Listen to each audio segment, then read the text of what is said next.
guys, and welcome back to another video, and today we're going to be looking at a scenario where the top 10 strongest countries disappeared.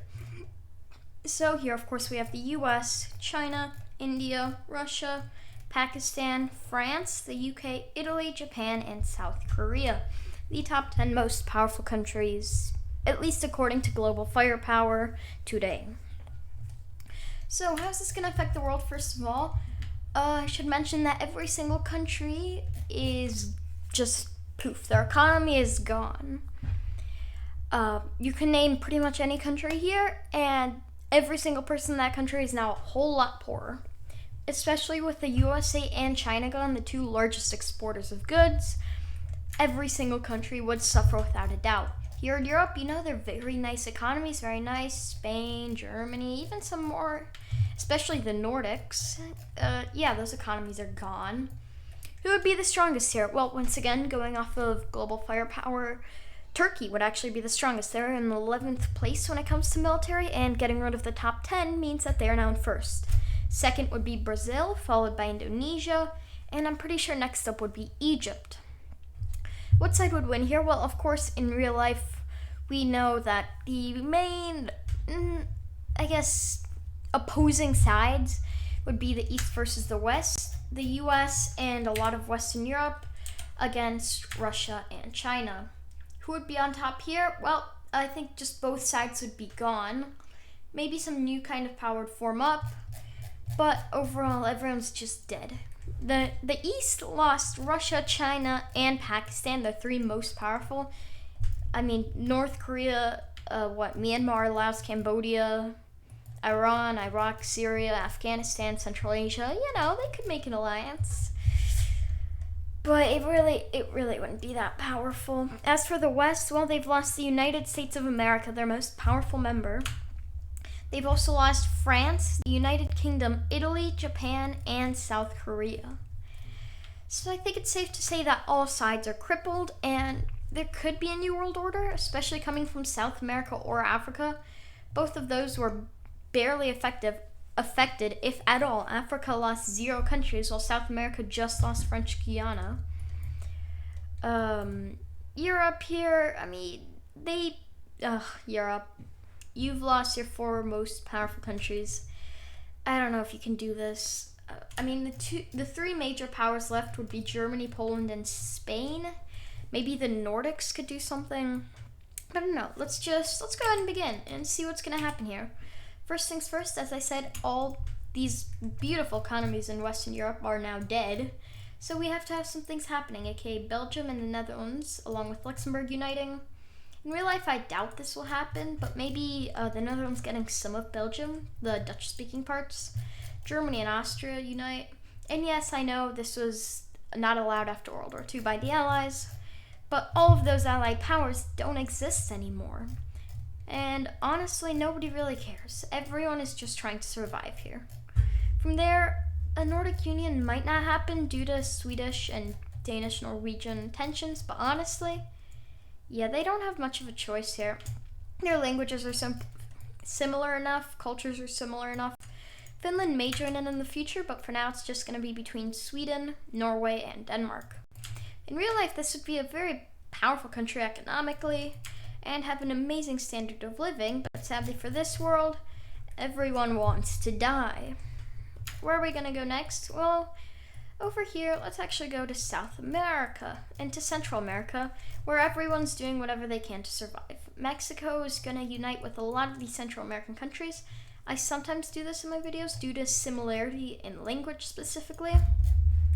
I did this in alternate history, but here at least I'm guessing, and I'm almost positive, that Mexico's number 1 trading partner will be the US.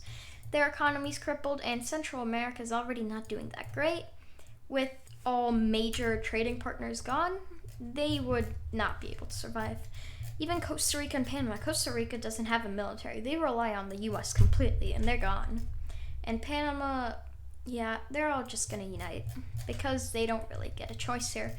Belize they were colonized by the British, known as British Honduras. But once again, everyone's dying. There's not much they can do here. As for South America, well, the Guyana and Suriname are gonna be, actually no, we're not gonna do that. English, Dutch, just no.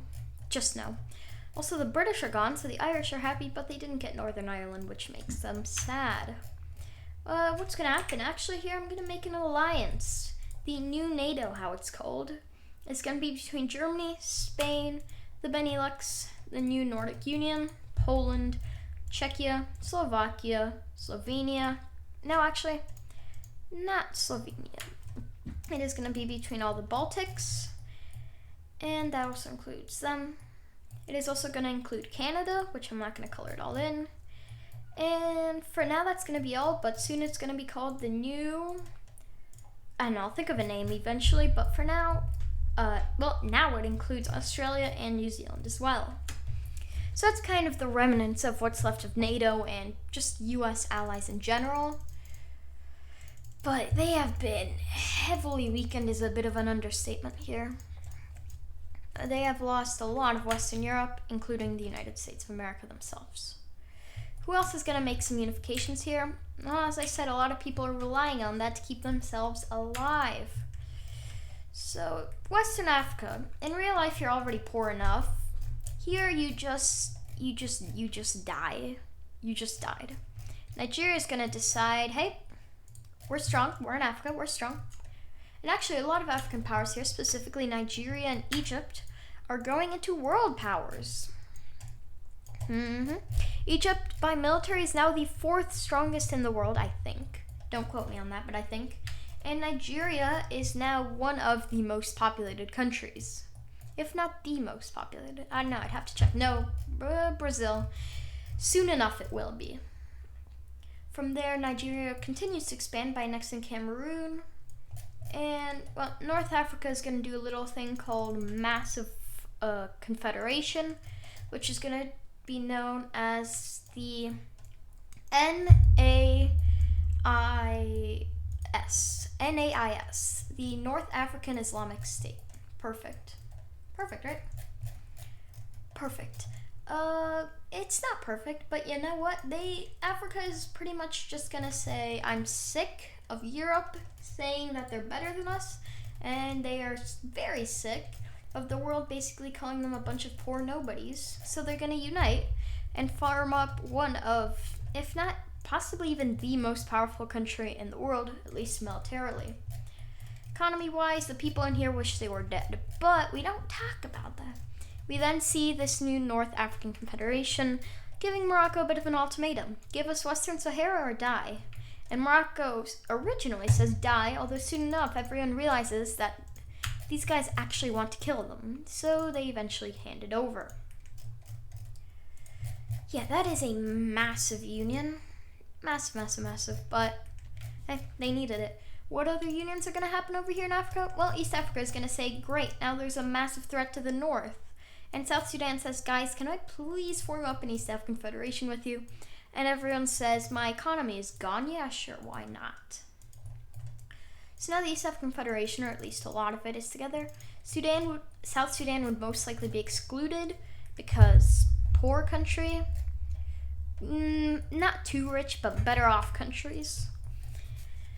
So South Sudan, normally I wouldn't include them, but if not, they'd probably just join an alliance with them to survive against this North African bloc. From there, Morocco joins the new NATO, so that's good for them. And Turkey's gonna say, hey, you know how I'm the #1 military now? Yeah, that means I get to expand. And they're gonna say, Syria's in a civil war. I get to take Syria, because that's just how it works. And then, oh no, Syrian separatists walked into Lebanon. I guess I have to go after them. Wow. From there, they're going to unite with Georgia and Azerbaijan to form the Turkish Confederacy. Yes, that's what it's called. And Armenia, well, they don't want to unite, but sadly for them, they got into a bit of a tuffle with Azerbaijan. And when Turkey joined in, they died. Iran might join in on this, but as I said, Turkey is considered a global superpower now. Wow, superpower status is much easier to get. Major world powers I should mention right now would be Turkey, this North African Confederacy, and maybe the Nordic Union, Germany, a few of those guys. What's going to happen from there? Well, Europe's going to decide, okay, how is Africa beating us? And then they're going to make a bigger union known as the, wow, could you guess it? The European Union. Between Germany, the Benelux, Czechia, and yeah, let's add in Slovakia as well. So they're basically just going to say, how is North Africa getting more powerful than us? They're going to unite and make a massive empire. The Americas, back over here. Peru and Bolivia are going to unite once again. And Bolivia might go and get their land from Chile soon enough. Wait for that. As for Colombia, well, they kind of want Venezuela. And most things here have been either, people unifying or me just not wanting to make a war. Because this is a bit of a longer video, and if I made everything into a war, then it would take ages. Literally. But this one I'm going to make into a war because it's a massive war, and it's going to be between Brazil and Colombia against Venezuela. They say, Venezuela, you don't have Russia to save you. Venezuela says you don't have the US. And now, you just made Brazil and Colombia kind of mad. Have fun there, Venezuela. You're getting absolutely destroyed. All of a sudden, there's millions of groups that hate you are rising up, and your people are finally starting to realize that your government is literally causing them to die. Massive oil reserves there. Should be a well-off country. Massive inflation as well. So now the red team is just destroying Venezuela. Venezuela here, their capital falls along with most of their coastline, which is their most important land, and they surrender.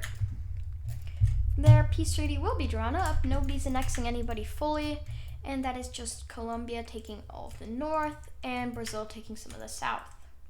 Of course, these southern lands that Brazil are taking are completely useless and pointless. No idea why they'd want them. Once again, useless to have. But Brazil says, hey, I played a major part in this war, I'm going to get some land. I don't care if it's pointless land. And now Venezuela has been officially split.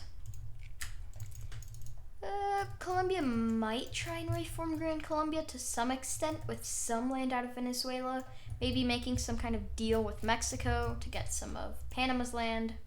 And maybe militarily invading Ecuador.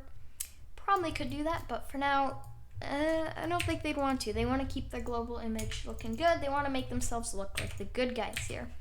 The ones that freed Venezuela from itself or something like that. Or at least that's what they're going for.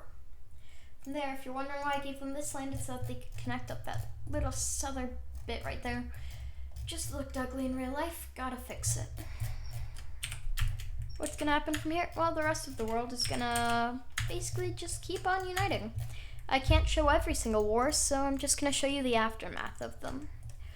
What's gonna happen next? Mexico might try and take like Cuba and whatnot, but I'll leave it there for now. Western Africa is gonna say North Africa is gonna kill us, and then they're all gonna unite. And then it turns out that Northern Africa wasn't planning on killing them, but you know who did always want to kill them? Their name's Nigeria. So now they just united into a mid-state. They're large, but they're not the most powerful by any means. But yeah, this kind of, West African state. Put all their troops on the northern border to counter any North African invasions. And then Nigeria pulled, just a bit of, I'm going to go and kill you. You can't do anything about it. And they took a good amount of land out of the West African Federation. Soon enough, the other army got there, and Nigeria basically said, okay, peace. If you're wondering why, it's because the North Africans were threatening them. Okay, what's going to happen from here? Well, the Congo and the DRC are going to get into a bit of a war. Their capitals are like right next to each other, so it wasn't a very long war, and the DRC, of course, won. Then Nigeria and the DRC make a kind of deal to split up some of this Central African land, as the DRC is going to attempt to make themselves into a recognized power. Sadly for them, internal issues are going to keep them from that, but South Africa is going to do the same, and they are going to succeed a lot more. As they annex Eswatini and Lesotho, they also go ahead and make a union with Botswana and Zambia.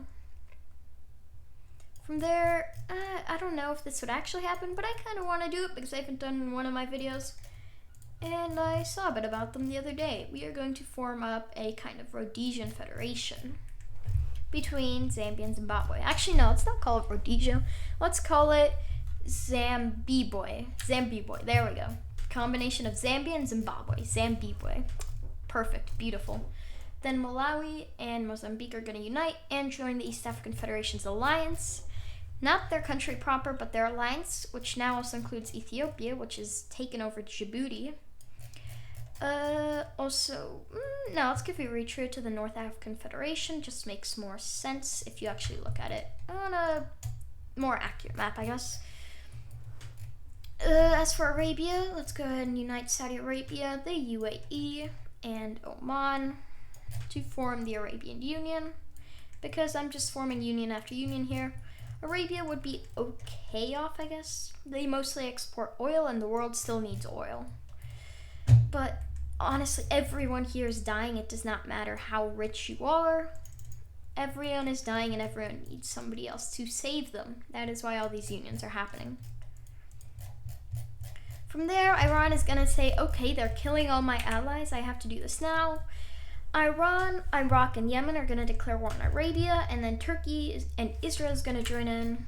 And once again, I'm not going to show you this full war because there is no time. But I am going to show you what the end of the war looks like, which is just going to be Turkey getting even stronger. I doubt they'd be in number 1 anymore, but they're up there. As for this Arabian Federation, well, they go ahead and say, Iran, a lot of your oil, yeah, that's mine. Turkey is going to go ahead and say, fine, Arabia cut me off from the sea, but that doesn't mean I don't get a bunch of land from you, Iran.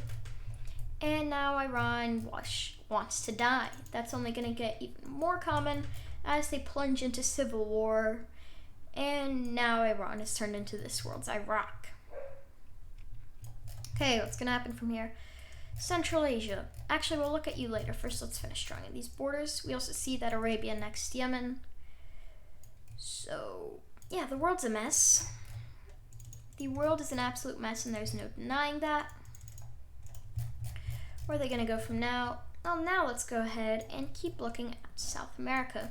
Europe is not doing much. Would anything really happen here? Maybe Slovenia joining the EU. Croatia and Bosnia. Bit of a Balkan war, maybe? Yeah, let's draw in the end of a Balkan war. Croatia, Bosnia, which is going to be their new name, taking a bit of land out of Serbia. Romania, and a bit of land out of Montenegro. Albania taking a bit of land out of Montenegro and Serbia and uniting with Kosovo. North Macedonia, they're going to get themselves some coastal access from Greece. The rest of this Greek land goes to Bulgaria. Bulgaria gets some land from Serbia. And Romania decides, okay, I didn't join in, I don't lose any land. As for Hungary, they might have joined in, but nah. And as for Turkey, well, they get this piece of Greece from Bulgaria. And then, well, that along with a bit of, well, no, not a bit of land, all of the Aegean Islands. Oh my god. Whew, can't talk right now.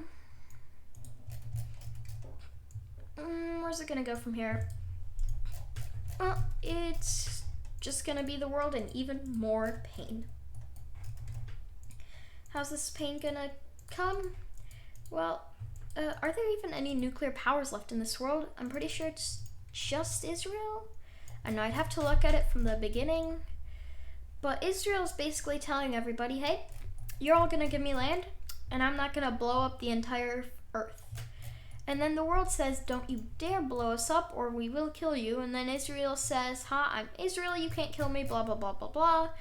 And now the world is going to go and kill Israel. How's that going to end?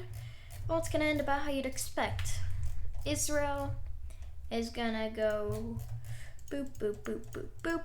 And then the world is going to say, Israel, you're crazy, but you're also stupid. How did you think you could beat us? And bye-bye, Israel. Well, actually, no, not bye-bye, but you're just gonna lose a bit of land, okay? Because the world finally says, okay, if you stop bombing, we won't take all of your land. And Israel, they have nukes, but they are eventually forced to kind of give up, which they try not to. Don't get me wrong, they try not to give up, but when your entire country is plummeting with zero trade to anyone, You kind of have to. You don't really have a choice here. Although they are allowed to keep at least what they gain from Palestine. Soon enough, though, yeah, Israelis are gonna hate me for this, but you just have too small of a state to survive in this new world, and you're gonna be torn apart eventually by the Palestinians. From there, the Israelis say, okay, we need a new home base. Where are we gonna go? Where are we gonna go? And the world is gonna give them a home base. They're actually going to get a few places to go. Half of the Israelis go over to Europe, over to the EU, and the other half go into Africa. That's not going to go great for you. A few of them also go to the Americas. It's going to go a lot better for you. Where's it going to go from here? Well, Canada is going to no, actually, they're not going to buy it. The Kalmar Union is fine off. Also, remember how I mentioned that Finland might join? Finland's going to join. Finland joins this new Nordic Union. It's not the Kalmar Union, it's just a new Nordic one. Then the Baltics say, we're one, and the Baltics all unite. And then, oh, Belarus, you still exist? Yeah, Belarus. You have no Russia to protect you, I'm sorry, but you're not going to be alive much longer. Before that, though, Poland gets a bit of a referendum to see if they should join the EU or not. And it ends up being 51% saying yes, 47% saying no, and then a few people who just decided not to vote. Or a few people who just put in random blank pieces of paper because they're like that. So the EU is now massive. They are now going to unite with Belarus and, yeah, Ukraine too. The war with Russia still happened, just that halfway through it, Russia disappeared. Ooh. Then Romania and Moldova are going to unite. And, well, the EU is about to take over all of Europe. And the Balkans don't want that. The Balkans make the Balkan Pact between a lot of the victors of the last war. Then Greece, North Macedonia, and Serbia join. And the Balkan Pact, I mean, yeah, they're strong enough to not get annexed by Europe. This isn't going to work out for them forever, though, as the Baltics unite with the Scandinavians to form the North European Union. No, now let's keep them separate. As for Hungary, well, they said there's no way I'm joining an alliance with you, Romania. Oh no, I'm dying. And as for Switzerland, well, sadly for them, after years of neutrality, even the Swiss will fall to the Europeans.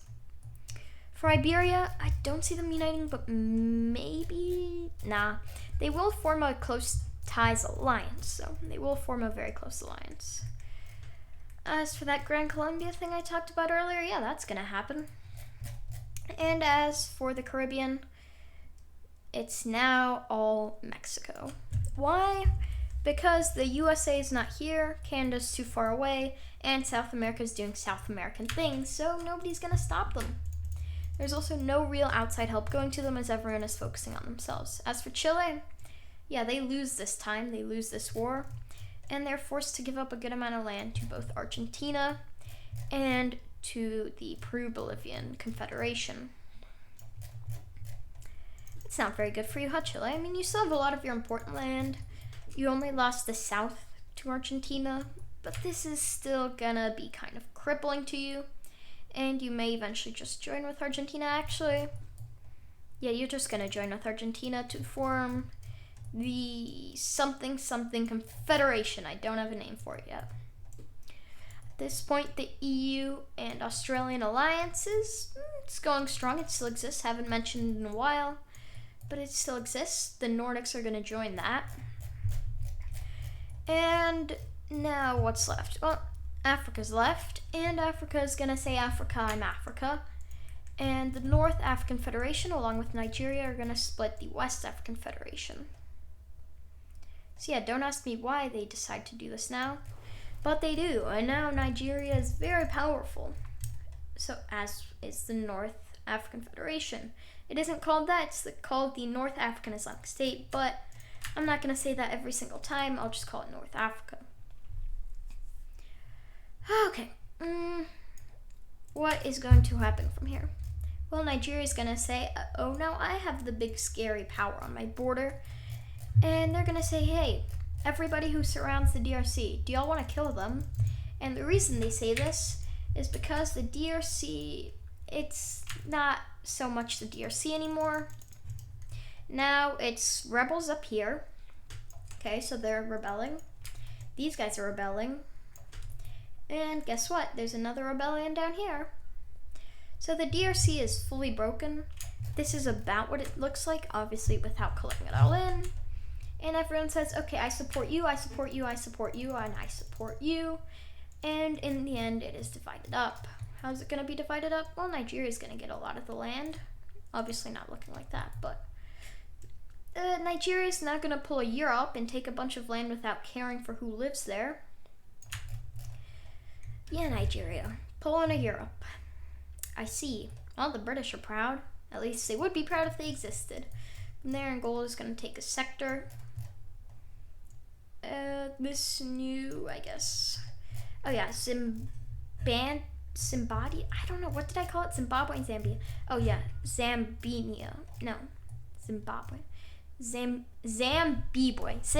There we go. We got it. The Zambibwe Confederation is going to take some of this land. And the East African Federation is going to take a whole lot of it. A lot of the central parts, which aren't the most important, but they're alive. They exist. And the Central African Federation is going to take the rest to form up a real Central African Federation. It's incredibly poor, and it's most likely going to be the next to get divided up. But honestly, I think I'm going to have to end this video pretty soon. So let's just finish up with one or two more world affairs, and we can talk about what just happened to this poor world. Of course, for most of this video, I've just been talking about people unifying in a few wars without me mapping them out. Because as I said, that would make this video 2 hours long, and frankly, I don't have 2 hours, and I doubt you do either. So what are we going to do from here?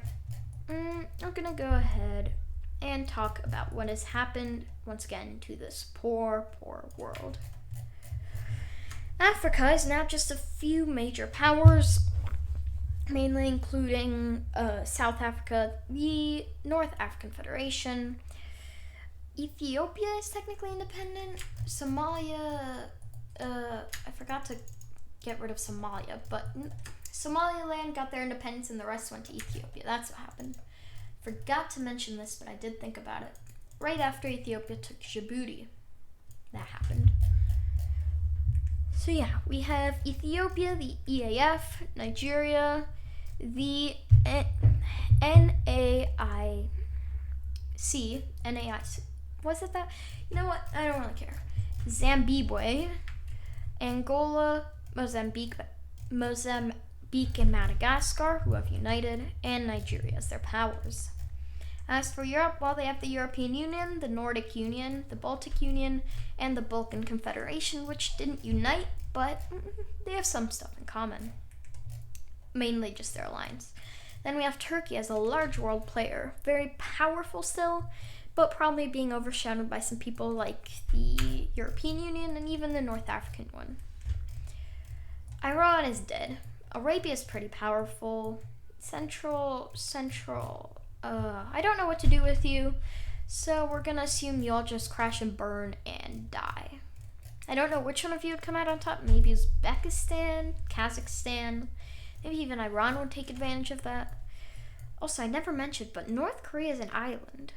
North Korea, like, you would have to go miles to get to the nearest piece of land in Mongolia, who is also an island, may I add. Down here in Southeast Asia, what the continents would look like, well, obviously there's Africa, as always.